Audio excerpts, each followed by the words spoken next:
ஈரோடு மாவட்டம் சத்தியமங்கலம் புதிய பேருந்து நிலையம் அருகே அதிமுக தொண்டரணி ஒருங்கிணைப்பாளர் ஸ்ரீதர் தலைமையில் அதிமுக ஒன்றிணைய வலியுறுத்தி பேரணி நடைபெற்றது. மேலும் உண்ணாவிரத போராட்டத்திற்கு அனுமதி மறுக்கப்பட்டதை தொடர்ந்து நடைபெற்ற இந்த பேரணியில் தொண்டர்கள் ஒன்றிணைவோம் வென்று காட்டுவோம் என கோஷமிட்ட தொண்டர்கள் 10க்கும் மேற்பட்ட வாகனங்களில் முன்னாள் அமைச்சர் செங்கோட்டையனை சந்திக்க கோபிச்செட்டிப்பாளையம் சென்றனர். விருதுநகர் மாவட்டம் மலைப்பட்டி கிராமத்தில் மலை மீது அமைந்துள்ள பழமை வாய்ந்த சுயம்பு விஸ்வரூப பள்ளி கொண்ட பெருமாள் கோயிலில் புரட்டாசி மாதம் முதல் சனிக்கிழமையை முன்னிட்டு பெருமாளுக்கு சிறப்பு வழிபாடுகள் நடைபெற்றது. இந்த சிறப்பு வழிபாடுகளில் ஏராளமான பக்தர்கள் கலந்து கொண்டு சாமி தரிசனம் செய்தனர். அரியலூர் மாவட்டம் கள்ளங்குறிச்சியில் அமைந்துள்ள கலியுக வரதராஜ பெருமாள் கோயிலில் புரட்டாசி மாத முதல் சனிக்கிழமையை முன்னிட்டு சிறப்பு வழிபாடுகள் நடைபெற்றது.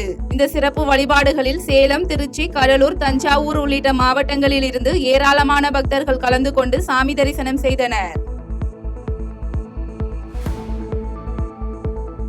தேனி மாவட்டம் ஜம்புலிபுத்தூர் கிராமத்தில் அமைந்துள்ள பழமை வாய்ந்த கதலி நரசிங்க பெருமாள் கோயிலில் புரட்டாசி மாத சனிக்கிழமையை முன்னிட்டு பெருமாளுக்கு சிறப்பு அலங்காரங்களுடன் வழிபாடு நடைபெற்றது. இதில் தேனி மாவட்டத்தின் பல்வேறு பகுதிகளில் இருந்து திரளான பக்தர்கள் கலந்து கொண்டு சாமி தரிசனம் செய்து வழிபட்டனர்.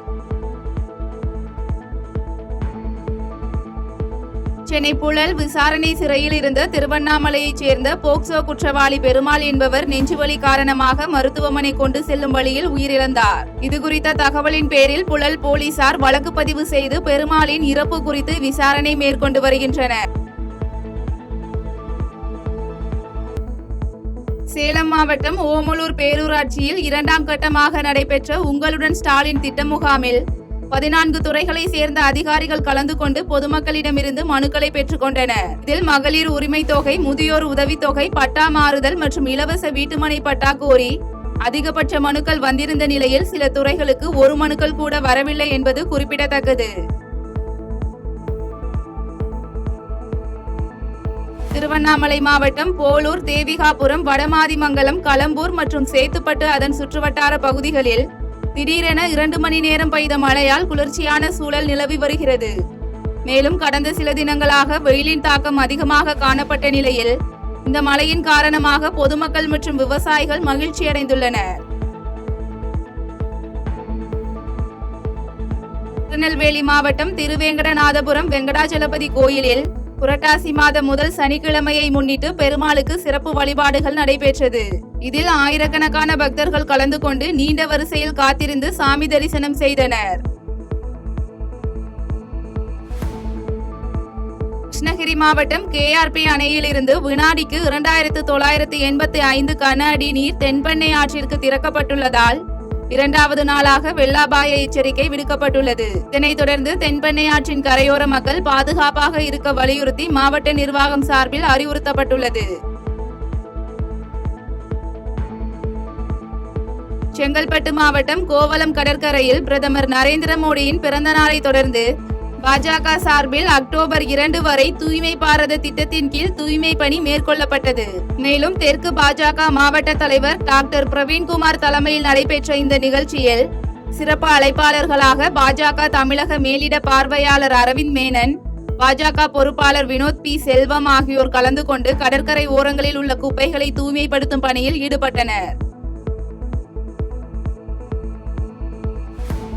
செங்கல்பட்டு மாவட்டம் மேல்மருவத்தூர் வந்தவாசி சாலையில் உள்ள சிறு குறு கடை வியாபாரிகளிடம் திருவலச்சேரி பகுதியைச் சேர்ந்த பாலாஜி என்பவர் பணம் கேட்டு கடைகளை அடித்து உடைக்கும் வீடியோ சமூக வலைதளத்தில் பரவி வருகிறது. இதுகுறித்து அளிக்கப்பட்ட புகாரின் பேரில் மேல்மருவத்தூர் போலீசார் விசாரணை மேற்கொண்டு வருகின்றனர். தூத்துக்குடி மாவட்டம் கோவில்பட்டியில் திமுக மாவட்ட விவசாய தொழிலாளர் அணி மற்றும் சுபாஷ் பில்டர் சார்பில் மாற்றுத்திறனாளிகள் மற்றும் முதியவர்களுக்கு நலத்திட்ட உதவிகள் வழங்கும் நிகழ்ச்சி நடைபெற்றது. இந்த நிகழ்ச்சியில் சிறப்பு அழைப்பாளராக சட்டமன்ற உறுப்பினர்கள் மார்க்கேண்டேயன் மற்றும் ராஜ ஈஸ்வரன் ஆகியோர் கலந்து கொண்டு மாற்றுத்திறனாளிகள் தொழில் செய்வதற்கு தேவையான உதவிகள் மற்றும் முதியோர்களுக்கு நலத்திட்ட உதவிகள் வழங்கி சிறப்புரையாற்றினர். செங்கல்பட்டு மாவட்டம் கல்பாக்கம் அருகே பூட்டிய வீட்டில் திருடப்பட்ட செல்போன் ஒன்றை திருட்டு சம்பவங்களில் ஈடுபட்ட நபர் ஒருவர் சிம் கார்டை மாற்றிவிட்டு பயன்படுத்தி வருவதை போலீசார் கண்டறிந்து விசாரணை மேற்கொண்டனர். விசாரணையில் திருட்டு சம்பவங்களில் ஈடுபட்ட நரிக்குறவர்களான ஆயப்பாக்கத்தைச் சேர்ந்த மூவரும் பாரத் நகர், அனுபுரம், நெய்க்குப்பி ஆகிய பகுதிகளில் திருட்டு சம்பவங்களில் ஈடுபட்டு வந்தது தெரியவந்ததை அடுத்து அவர்களிடமிருந்து 4 பவுன் தங்க நகை மற்றும் வீட்டு உபயோக பொருட்களை பறிமுதல் செய்து சிறுவன் உட்பட 3 பேரை கைது செய்தனர். மயிலாடுதுறையில் பெய்து வரும் கனமழை காரணமாக நேரடி நெல் கொள்முதல் நிலையங்களில் அடுக்கி வைக்கப்பட்டுள்ள விவசாயிகளின் நெல் மூட்டைகள் மழையில் நனைந்து சேதமடைந்துள்ளன. இதனால் நெல் கொள்முதல் பணிகள் பல்வேறு கொள்முதல் நிலையங்களில் தற்காலிகமாக நிறுத்தப்பட்டுள்ளது. மேலும் ஈரப்பதம் 17% உள்ள நெல்லை மட்டுமே கொள்முதல் செய்ய வேண்டும் என்பதால் விவசாயிகள் வேதனையடைந்துள்ளனர். கன்னியாகுமரி மாவட்டம் நாகர்கோவில் அருகே தனியார் கல்லூரி வளாகத்தில் தமிழ்நாடு பனைமரம் காக்கும் பாதுகாப்பு இயக்கம் சார்பில் மாணவ மாணவியருடன் இணைந்து பனைப்பொருள் கண்காட்சி நடைபெற்றது. இந்நிகழ்ச்சியில் நியாய விலை கடைகளில் பொங்கல் சிறப்பு தொகுப்பில் பனை சார்ந்த பொருட்களை மக்களுக்கு கொடுக்க வேண்டும் எனவும் தமிழக அரசுக்கு கோரிக்கை வைக்கப்பட்டது. தமிழ்நாடு அரசு இப்போ நியாய விலை கடைகள் எல்லாம் இருக்கலாம் பாத்தீங்கன்னு சொன்னா அந்த இடங்கள் எல்லாம் பொங்கல் டைம் எல்லாம் வரப்போகுது. அதுல எல்லாம் பனை சார்ந்த பொருட்களை நம்ம என்ன செய்தோம்னு சொன்னா கொடுத்தோம்னு சொன்னா அது நிச்சயமாக இன்னும் ரீச்சபிள் ஆகுறதுக்கும் மக்கள் அதிகமாக புழக்கத்தில் வருவதற்கும் பனைத்தொழிலாளர் வாழ்வு விளம்புவதற்கு ஒரு அடித்தளமாக இருக்கும் என்கிறது என்னுடைய ஒரு இதா இருக்கின்றது. சேலம் மாவட்டம் எடப்பாடி நகராட்சிக்கு உட்பட்ட பகுதிகளில் சுற்றித் திரியும் தெருநாய்களுக்கு கால்நடை பராமரிப்பு துறை மற்றும் நகராட்சி சார்பில் வெறிநாய் தடுப்பூசி முகாம் நடைபெற்றது. இதில் 252 தெருநாய்கள் மற்றும் செல்லப்பிராணிகளுக்கு தடுப்பூசி போடப்பட்டது.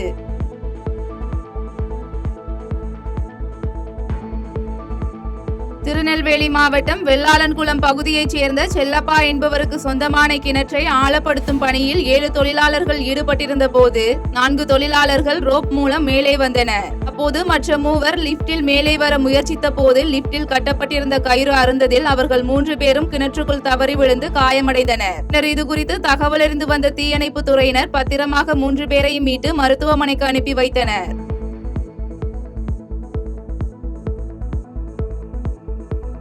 நாமக்கல்லில் அமைந்துள்ள கோ-ஆப்டெக்ஸ் நிறுவனத்தில் தீபாவளியின் 30% சிறப்பு தள்ளுபடி விற்பனையை மாவட்ட ஆட்சியர் துர்காமூர்த்தி குத்துவிளக்கு ஏற்றி முதல் விற்பனையை தொடங்கி வைத்தார். தீபாவளி சிறப்பு தள்ளுபடி விற்பனையை ஒட்டி புதிய வடிவமைப்புகளில் அசல் ஜரிகையுடன் கூடிய காஞ்சிபுரம் பட்டுப்புடவைகள், ஆரணி பட்டுப்புடவைகள் என ஏராளமான புடவைகள் குவிந்துள்ளன.